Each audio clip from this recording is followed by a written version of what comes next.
Hello students, very very good morning to all of you. आज हम life process का second part शुरू करने वाले हैं।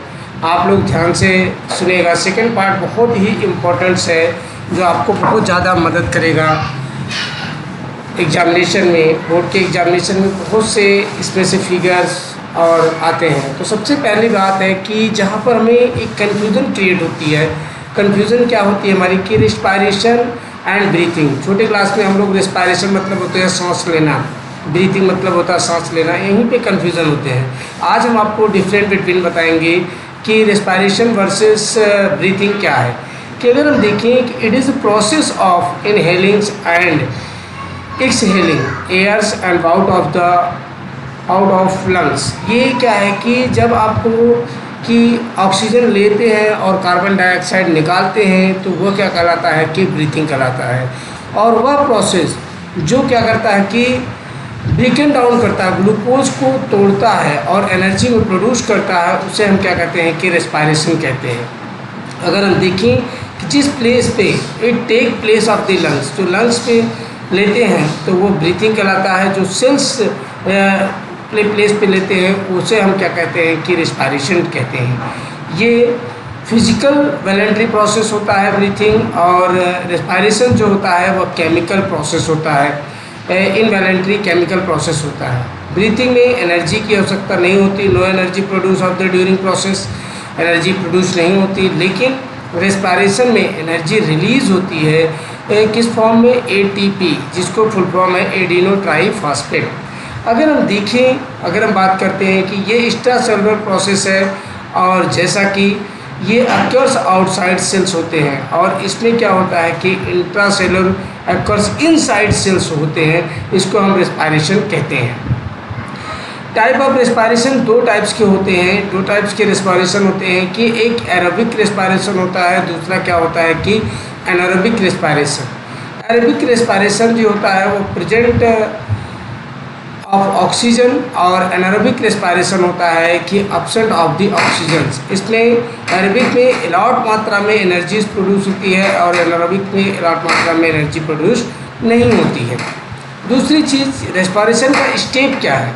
जैसे अगर हम बात करें ग्लूकोज का, ग्लूकोज जानते हो आप लोग C6H12O6, जिसमें 6 कार्बन मॉलिक्यूल्स होते हैं, और ये साइटोप्लाज्म में पीरियड को 3 कार्बन मॉलिक्यूल से बनाते हैं।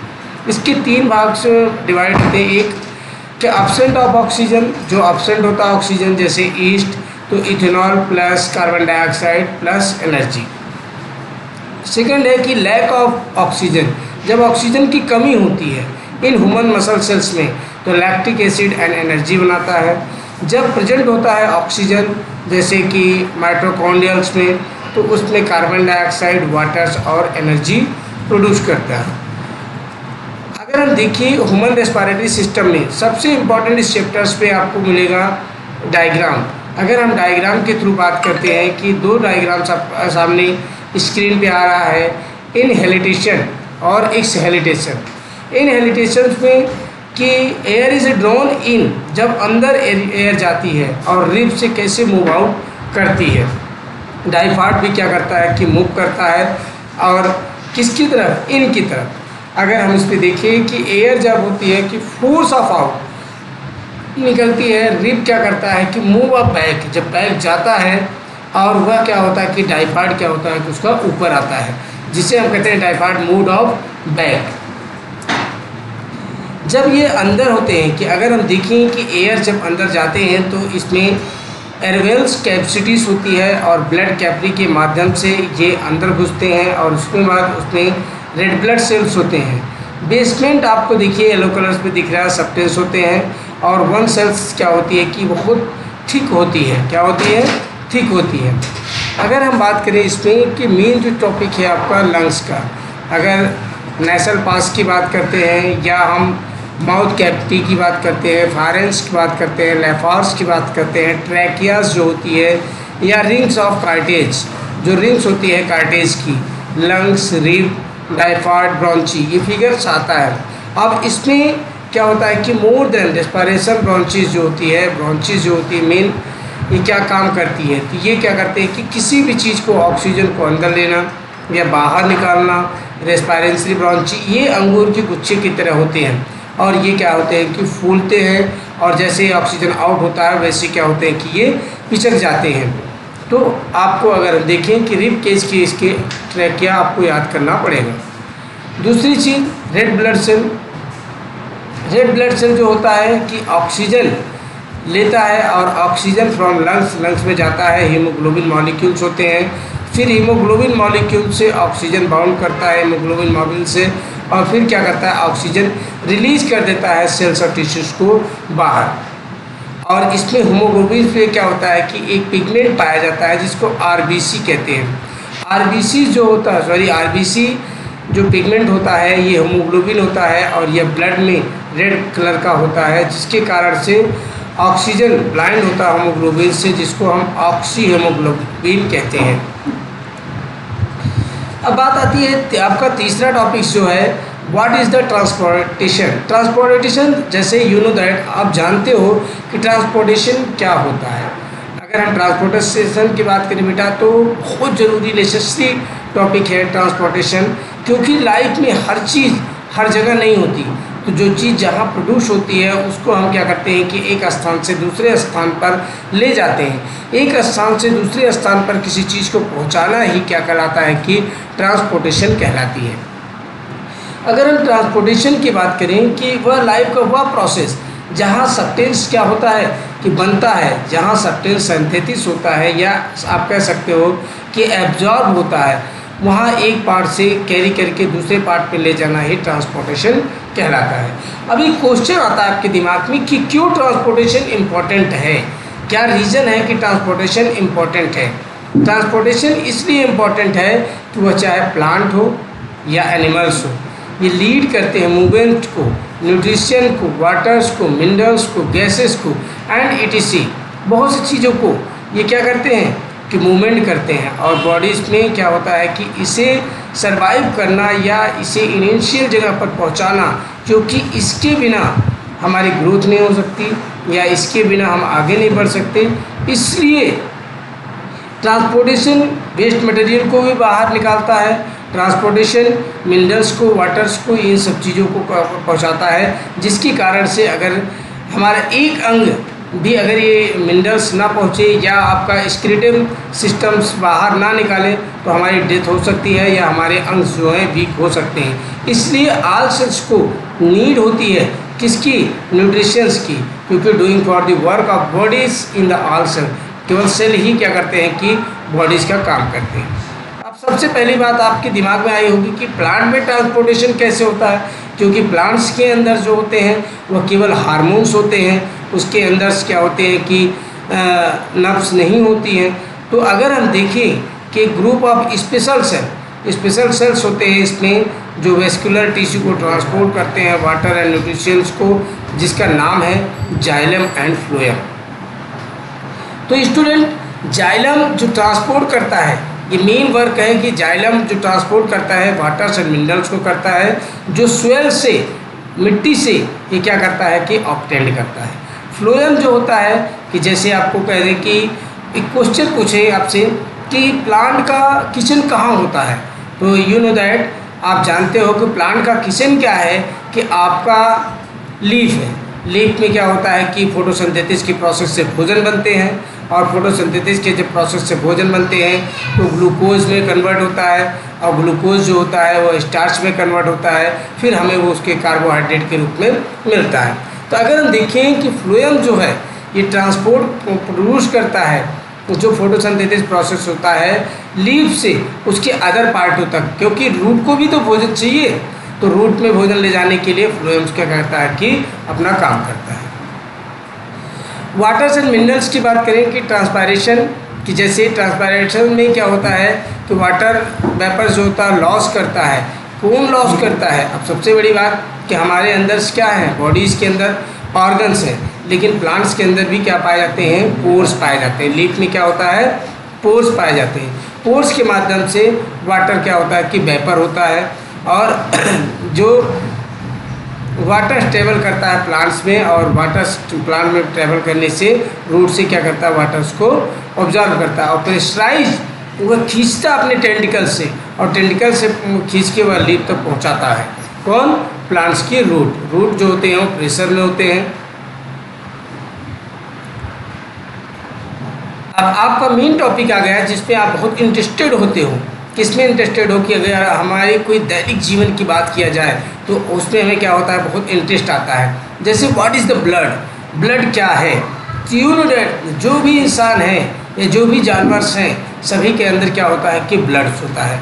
और ब्लड जो होता है सबसे बड़ा ट्रांसपोर्टर होता है किसमें? एनिमल्स में।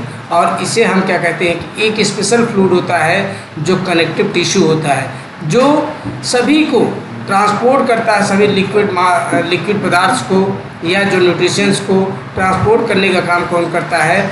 ब्लड करता है। ब्लड पंप करता है हार्ट से, और हार्ट से different part of the bodies में पहुंचाता है, फिर बाद में कम बैक अगेन हो जाता है किसमें? हार्ट में। तो इसके मेन जो कंपोनेंट्स हैं ब्लड के, मेन कंपोनेंट्स है प्लाज्मा, और दूसरा है कि आपका रेड ब्लड सेल, तीसरा है आपका white blood cell.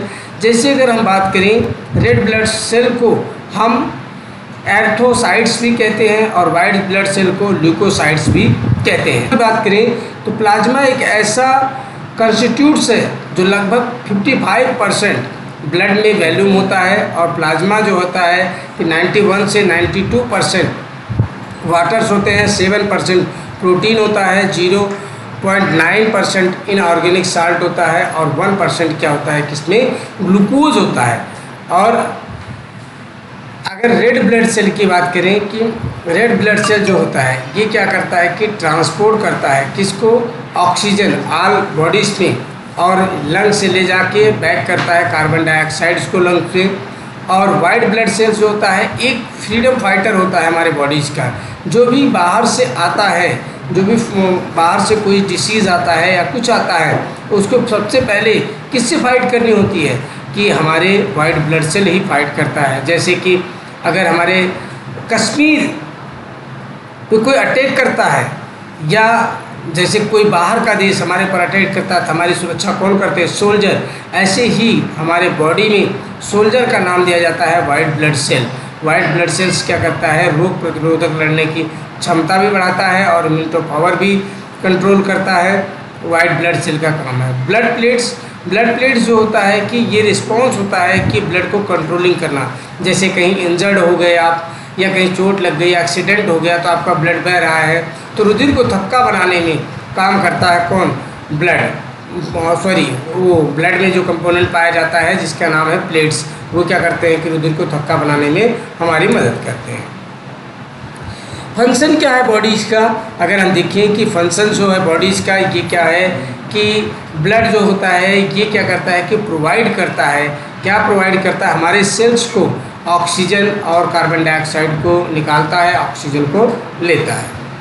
Blood transport करता है न्यूट्रिशंस एंड हार्मोन्स को हमारे बॉडी के सभी पार्ट्स को, और ब्लड क्या करता है?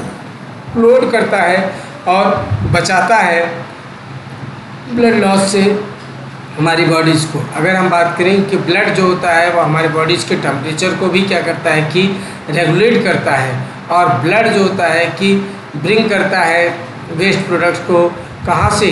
किडनी एंड लीवर से भी ब्लड क्या करता है? कंट्रोल करता है। ब्लड वेसल्स में 3 चीज़ें पाई जाती हैं, एट्रीज, वीन्स और कैपिलरीज। एट्रीज जो है ये arteries these are blood vessel, blood vessels है जो क्या करता है कि ब्लड कैरी करता है ब्लड को हार्ट से और 2 of the various organ of the body, सभी बॉडीज़ को ब्लड क्या करता है कि एट्रीज से कैरी करता है। बीन्स क्या करता है कि बीन्स जो होता है ब्लड वेसल्स को कैरी करता है ब्लड को कहाँ पर? टूवर्ड में, towards of heart and various organ to body, और वेरियस ऑर्गन से बॉडी से बीन्स क्या करता है कि इसको ले जाता है। कैपिलरीज क्या करता है कि कैपिलरीज एक टिनी ब्लड वेसल्स है, ये हमारे पूरे बॉडीज़ को ये क्या करता है कि वीन्स को कनेक्टेड करता है, जोड़ के रखता है, जिससे कि कोई भी गतिविधि होती है कि वो हमें मालूम चलती रहती है। दूसरी चीज़ हार्ट बेटा बहुत ही इम्पॉर्टेंट है कि हार्ट के आपके जो चैम्बर्स है, ये डायग्राम आप देख लीजिए, डायग्राम कभी कभी बना हुआ आता है, इसकी नेमिंग करने के लिए आपको आता है। तो ब्लड अगर देखिए तो 2 चीज़ें होती है ब्लड में, एक क्या होती है कि ऑक्सीजन रेट और दूसरा क्या होता है कि डीऑक्सीजन रेट। और पूरे बॉडीज़ में जो ब्लड आपका सप्लाई करता है वो उसका रीज़न है कि ब्लड का पंप करना। ब्लड पंप करता है तभी हमारे बॉडीज़ में अगर देखें कि हार्ट जो होता है पंप करता है तभी ब्लड को प्रेशर मिलता है, और बॉडीज़ जो होता है वीन्स, आर्टरियाज और कैपिलरी के माध्यम से सभी सेल्स को क्या करता है कि न्यूट्रिशन से लेकर और वो देता है। तो दूसरी चीज़ कि अगर हम बात करें कि इसमें सुपर वीन्स कायबा है, ये जो हर्ट्स है आपका ये आता है और राइट एट्रियम से होकर ये लेफ्ट एट्रियम्स में जाते हैं, और इनके वाल्व जो होते हैं ये क्या होते हैं कि अलग अलग होते हैं। अगर लेफ्ट एट्रियम से पल्मोनरी एट्रियम से डीऑक्सीजनेटेड होता है, और इसमें क्या होता है कि ऑक्सीजनेटेड होता है, सुपरविजन से आता है। अंदर आने के बाद ये क्या होता है कि राइट एट्रियम से पल्मोनरी के द्वारा बाहर चला जाता है, और वीन्स पल्मोनरी से जो ब्लड अंदर आता है, अगर हम देखें कि पल्मोनरी वीन्स से जो ब्लड अंदर आते हैं वो अंदर से क्या करते हैं कि इसमें आपको लेफ्ट एट्रियम में दिख रहा होगा कि लेफ्ट एट्रियम से आने के बाद वो क्या करते हैं कि वह ऊपर एट्रोआ से बाहर की तरफ चले जाते हैं, बाहर की तरफ वो निकल जाते हैं। ब्लड सर्कुलेशन जो है, ब्लड सर्कुलेशन जो होता है कि पल्मोनरी एल्टेरिस टू ऑफ लंग्स से आते हैं, और उसके बाद वीन्स कैपिलरीज बॉडीज़ में हमारे अंदर जाते हैं, एट्रोआ के माध्यम से बॉडीज़ के अंदर जाते हैं और कैपिलरी के माध्यम से ये बाहर होते हैं। इसे हम ब्लड सर्कुलेशन कहते हैं। ऑफ एक्वेटिक एनिमल्स, अगर हम एक्वेटिक एनिमल्स बात करें तो यू नो दैट, आप जानते हो कि हमारे बॉडीज़ में जो होते हैं या आप एनिमल्स की बॉडीज़ में जो होते हैं कि organs and tissue different types के ऑर्गन एंड टिश्यू होते हैं। जैसे कि you know that you are breathing for the lungs, आप सांस लेते हैं, किससे सांस लेते हैं कि लंग्स से सांस लेते हैं। जैसे एक्वेटिक एनिमल्स जो पानी में रहने वाले जीव जंतु हैं वो क्या करते हैं कि गिल्स से सांस लेते हैं। अगर हम बात करें कि जैसे अर्थ पे अर्थवॉर्म है तो वो क्या अर्थवॉर्म स्किन से सांस लेता है, इंसेक्ट्स हैं ट्रैकिया से सांस लेते हैं। तो इसी प्रकार से जो एक्वेटिक एनिमल्स हैं वह क्या करते हैं कि गिल्स से ऑक्सीजन लेते हैं। जो वाटर्स में ऑक्सीजन डिजॉल्व होता है उन्हीं को ऑक्सीजन लेके मछली या अदर्स एक्वेटिक एनिमल्स जीवित रहते हैं।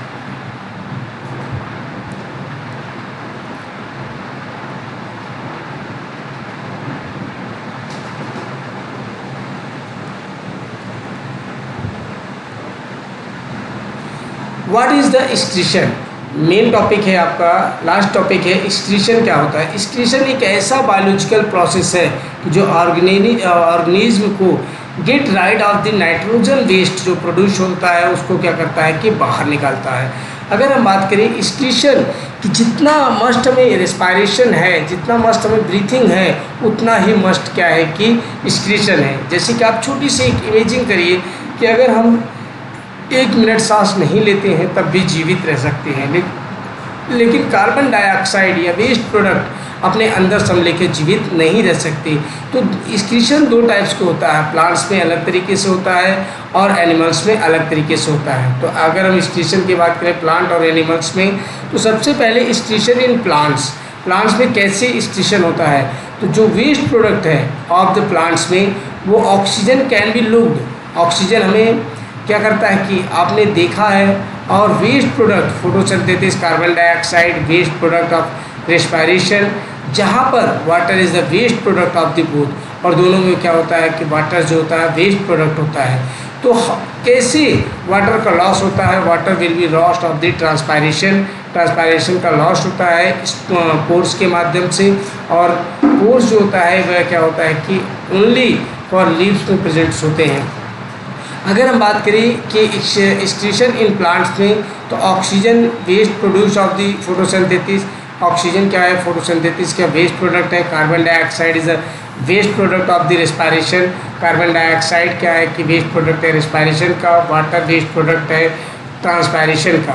तो आप ध्यान दीजिए बेटा कि ऑक्सीजन जो वेस्ट प्रोडक्ट होता है फोटोसिंथेसिस का, कार्बन डाइऑक्साइड वेस्ट प्रोडक्ट होता है रेस्पायरेशन का, वाटर वेस्ट प्रोडक्ट होता है किसका, ट्रांसपायरेशन का। ये तीनों चीज़ें क्या है कि अलग अलग हैं, oxygen photosynthesis waste product, carbon dioxide respiration और वाटर ट्रांसपायरेशन।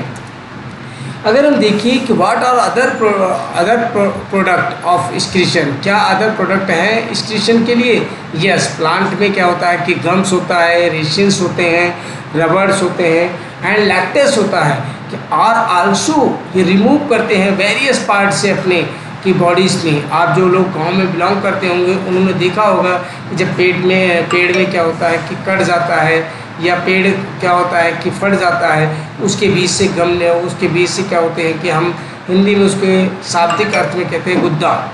और रबड़ प्लांट्स को भी एक्सक्रीशन ही कराता है। रबड़ प्लांट को काट के हम क्या करते हैं कि उसको निकालते हैं, इसे हम क्या कहते हैं कि ये।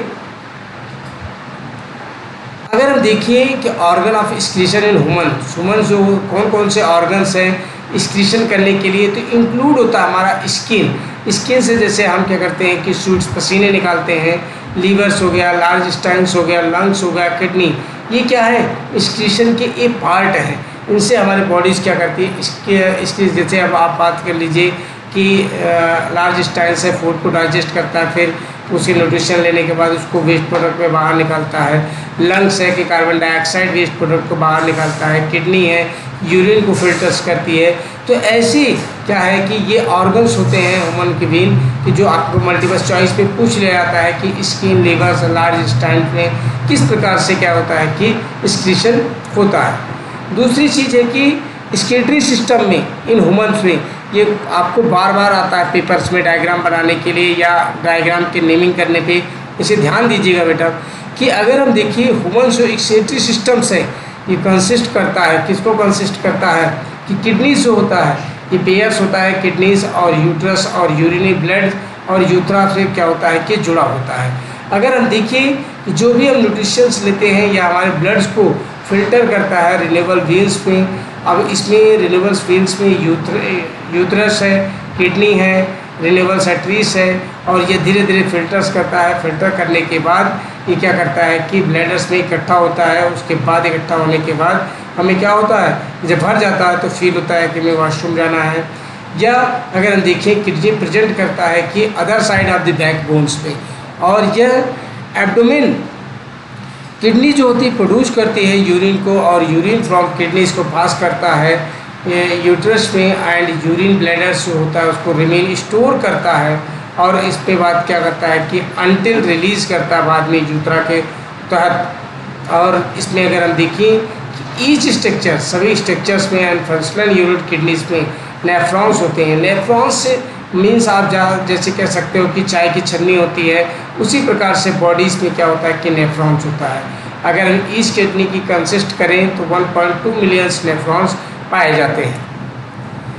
स्ट्रक्चर्स ऑफ नेफ्रॉन्स का स्ट्रक्चर से आप देखिए कि नेफ्रॉन्स से कैसे ये एट्रियोल्स वाइड से एफ्लोड से कैसे घुसते हैं और घुसने के बाद कैसे बॉडीज़ के अंदर प्रवेश करते हैं। बॉडीज़ के अंदर जब प्रवेश करते हैं तो वो बोमन्स कैप्सूल के तहत वो कैसे अंदर जा रहे हैं। अंदर जाने के बाद आप एरो से इंडिकेट किया गया है, लूप हैंडल्स में आते हैं, कैपिलरी नेटवर्क्स में आते हैं और उसके बाद ये क्या होता है कि डिजिटल कंट्रोलेटेड ट्यूब्स होती हैं और इसमें क्या होता है कि कलेक्ट करते हैं डक्ट्स में और यूरिन के माध्यम से ये क्या करता है कि बाहर फ्लो करता है। दूसरी चीज़ कि अल्ट्रा फिल्ट्रेशन प्रारंभ में अगर हम देखिए कि जो नेफ्रॉन्स है इन द किडनीज में उसे ब्लड ट्रेवल्स करता है और इस पर ओलेट्स होता है स्ट्रक्चर्स में, कैपिलरी कार्ड्स में, और ये चारों तरफ से बॉन्ड कैप्सूल के माध्यम से हाई प्रेशर डिफरेंट एरियाज में बॉन्ड कैप्सूल के माध्यम से ये बाहर जाता है जिसको हम कि पीसीटीवी भी कहते हैं। और सेलेक्टिव रीअब्जॉर्प्शन में होता है कि जिस प्लेस पर हम सेलेक्ट करते हैं, अलाउ करते हैं सब्सटेंस को यूजफुल होता है उसे रीअब्जॉर्ब कर लेता है और इंक्लूडिंग दोज नॉट नीडेड जो हमारी बॉडी को नीड नहीं होता है उसको सब्सटेंस लाइक जैसे ग्लूकोज, अमीनो एसिड, एटीसी ये फिल्ट्रेट करके रीअब्जॉर्ब करता है किसके लिए, एक्टिविटीज़ करने के लिए। अगर हम देखिए इसमें इनहेलेंस लूप्स जो साल्ट वाटर्स में होता है ये गेट क्या करता है, रीअब्जॉर्ब करता है। ये ट्यूब लाइक स्ट्रक्चर्स होती है। ट्यूब लाइक स्ट्रक्चर्स अभी मैंने आपको दिखाया था कि किस प्रकार से क्या करती है कि एट्रीज वाइट में करती है।